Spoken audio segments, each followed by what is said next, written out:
Systematically, United States airmen are playing their part in wiping the face of northern France clear of the Luftwaffe.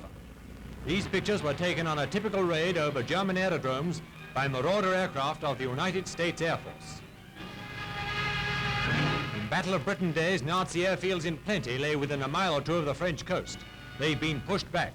Nowadays, the enemy has anti-aircraft galore, but no airfields in this part of the fortress of Europe.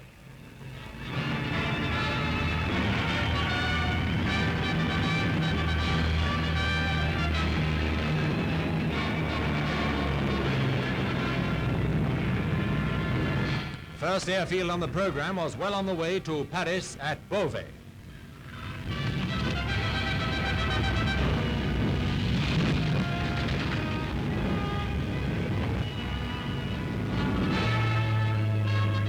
Here, the camera shows something of what the Allied air forces are doing almost daily.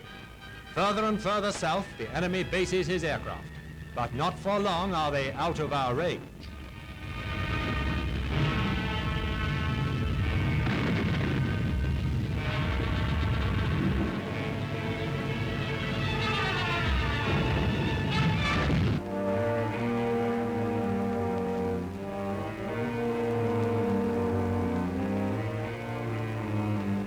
The results of a time bomb explosion in the new post office building in Naples.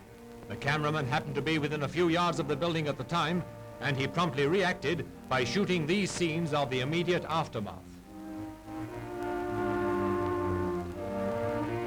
The Germans planted time bombs in many places in Naples and elsewhere before they left. And as at the post office, they've caused a number of deaths and many casualties. Thousands of Italians have been applying to the Allies for interviews for jobs. Scenes like this are common, apparently.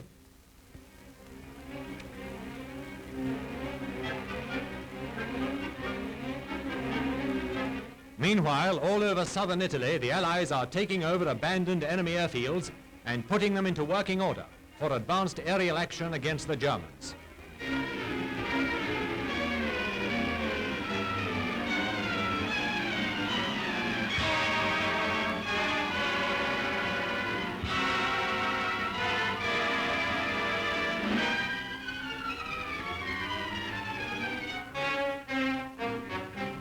Pretty well 24 hours a day, our bombers are carrying out sweeps over German-held positions in northern Italy, smashing up roads and railways, and generally disorganizing his lines of communications.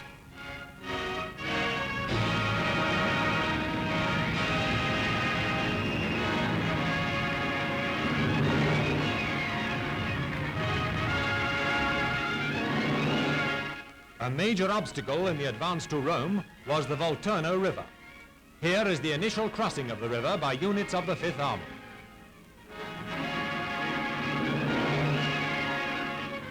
The Volturno was a heavily defended German defense line, and the enemy put up a stiff fight before the British and Americans finally forced it.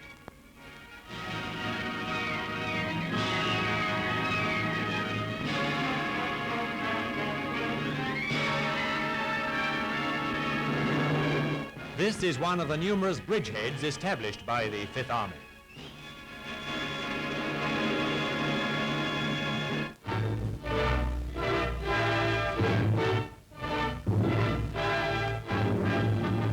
The pommel is of pure crystal, the hilt wound with nearly 200 feet of 18-karat gold wire.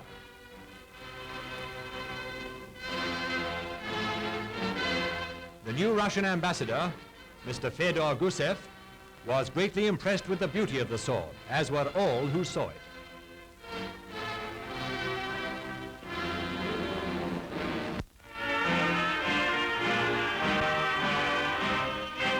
Meanwhile, 2,000 miles away, in Stalingrad itself, a moving ceremony was taking place in honor of those who fought in the defense of that famous city. First came the presentation of certificates of honor and medals to heroes still among the living.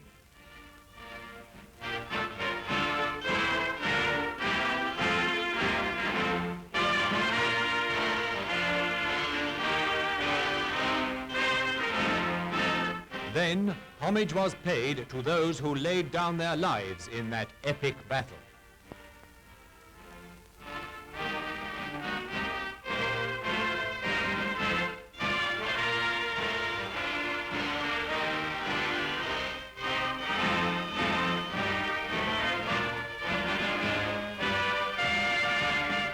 But the dead belong to the past.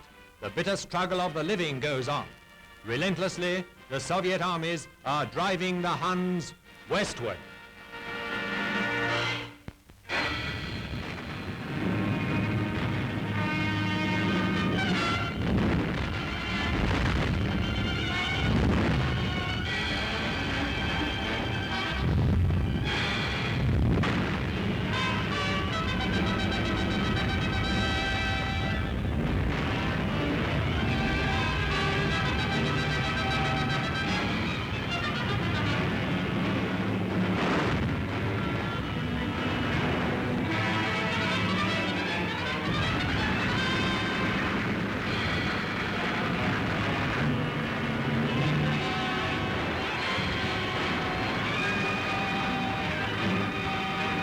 Already, Hitler has lost 2/3 of the devastated Russian territory over which his panzers swept during the first year of the war in Russia.